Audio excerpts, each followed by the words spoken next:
আসসালামু আলাইকুম। আমি ফারজানা নরসিংদী থেকে বলছি। ফারজানা লাইফস্টাইল চ্যানেলে আপনাদের আরেকবার স্বাগতম জানাই।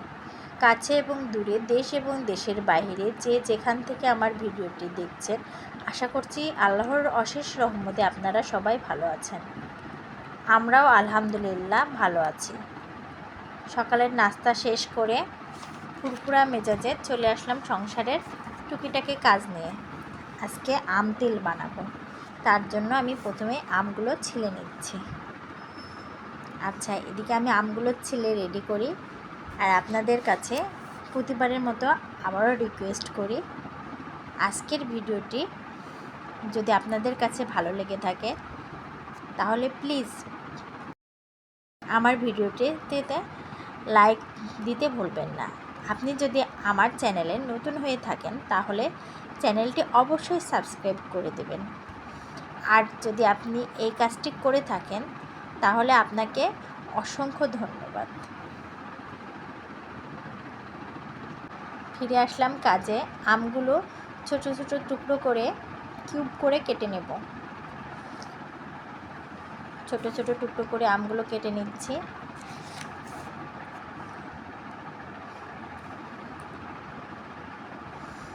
সব আমগুলো ছোট ছোট করে কেটে নিয়ে চলে আসলাম। আমগুলোতে একটু লবণ, একটু হলুদের গুঁড়া দিয়ে ভালো করে মাখিয়ে নেব। যতক্ষণ না মেশে ততক্ষণ ধরে মাখিয়ে নিয়ে ডালার মধ্যে ভালো করে আওলাই দেব। আমগুলো রোদে শুকিয়ে নেব 2 থেকে 4 ঘন্টা। চলে যাচ্ছি আমগুলো ছাদে শুকাতে দিতে। আমগুলো ছাদে শুকাতে দিতে এসে দেখি আমার মেয়েটা একাই খেলাধুলা করছে। কী যে লিখছে ওই জানে।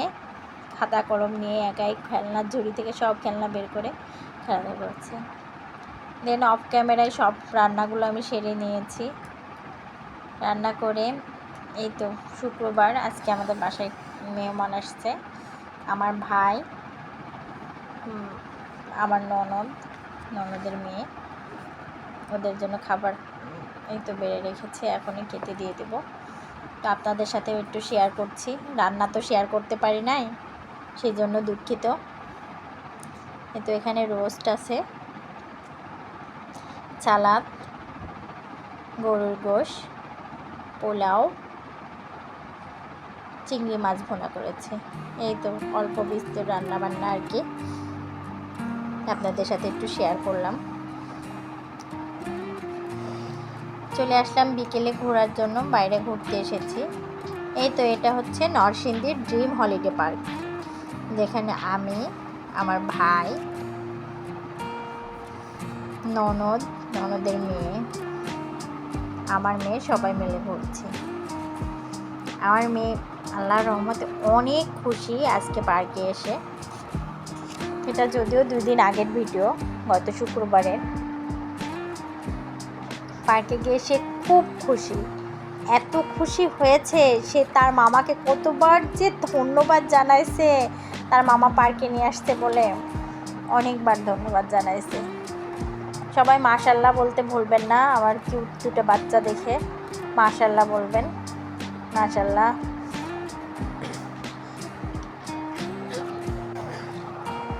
ওরা মনের সুখে আনন্দ করছে, ঘোরাঘুরি করছে ওর মামার হাত ধরে। আর আমরা 2 বান্ধবী, যদিও সে আমার আগে বান্ধবী ছিল, এখন ননদ। আমরা দুজনও খুব অনেক মজা করেছি অনেক দিন পরে। দেখুন ওরা 2 পিচ্চি কী করে, কেউ ঘাস তুলে, কেউ তাকে হেল্প করে, ছোটাছুটি খুব মজা করেছে তারা 2 জন। মনের আনন্দে আমার মেয়ে তো নাচাই শুরু করে দিয়েছে সেখানে যে।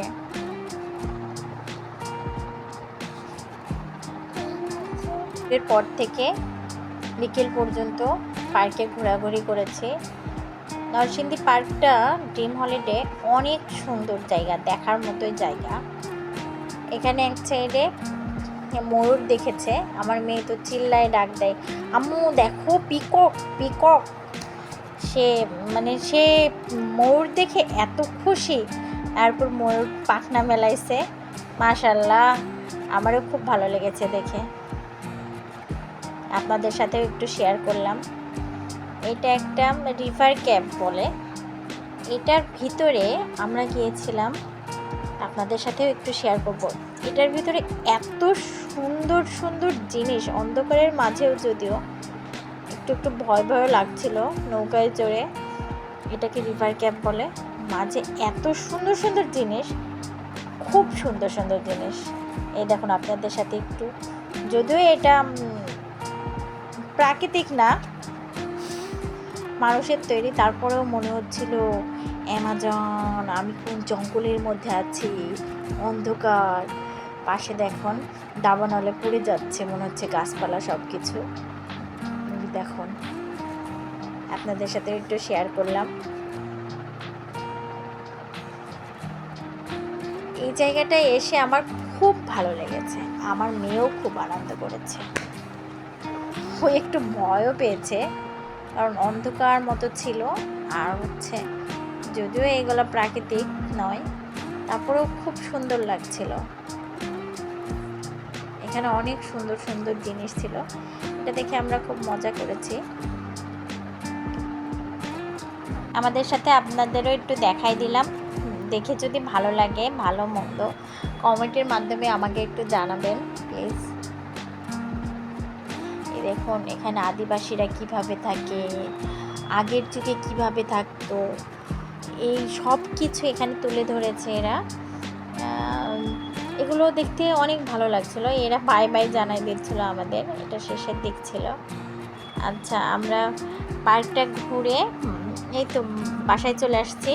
আমগুলো শুকাই গিয়েছে, আমি এখন আমে মশলাপাতি দিয়ে মাখাই নেবো। একটা ধনিয়ার গুঁড়া, জিরার গুঁড়া, তেজপাতা, এলাচ, দারচিনি, পাঁচফোড়ন আর শুকনো মরিচ দিয়ে আমি এগুলো আমের সাথে সব কিছু দিয়ে মিশাই মাখাই নেব ভালো করে। এগুলো মাখাই নিয়ে, আমগুলো দেখুন শুকাই কতটুকু হয়ে গেছে, ভালোভাবে মাখাই নিয়ে আমি একটা কাচের জারে তুলে নেব। কাচের জারে নিয়ে নিচ্ছি, আমি একটা কাচের জার নিয়ে নিচ্ছি। কাচের জারে প্রথমে আমি সরিষার তেল একটু ঢেলে, কাচের জারে সরিষার তেল ঢেলে নিয়ে দেন আমগুলো জারের মধ্যে উঠাই নিচ্ছি। আচ্ছা, একটা জিনিস স্কিপ হয়ে গেছে, সেটা হচ্ছে আমি রসুনের কোয়া দিয়েছি কিছু ছিলে, তারপরে এই তো একটা চামচ দিয়ে এগুলো আর একটু তেল ঢেলে নেব পুরো কাচের বয়াম, তারপরে চামচ দিয়ে একটু নেড়ে চেড়ে মাখাই নেব। দেন এটা রোদে দিয়ে শুকাই নেব, 15-20 দিন আমি এটা শুকাবো রোদে আর কি। আচ্ছা, আপনাদের সাথে তো শেয়ার করলাম, আজকের মতো এখানেই শেষ করছি। আমার ভিডিওটি যদি ভালো লেগে থাকে তাহলে অবশ্যই একটা কমেন্টের মাধ্যমে জানাবেন। আজকের মতো এখানেই শেষ করছি। আসসালামু আলাইকুম, আল্লাহ হাফেজ।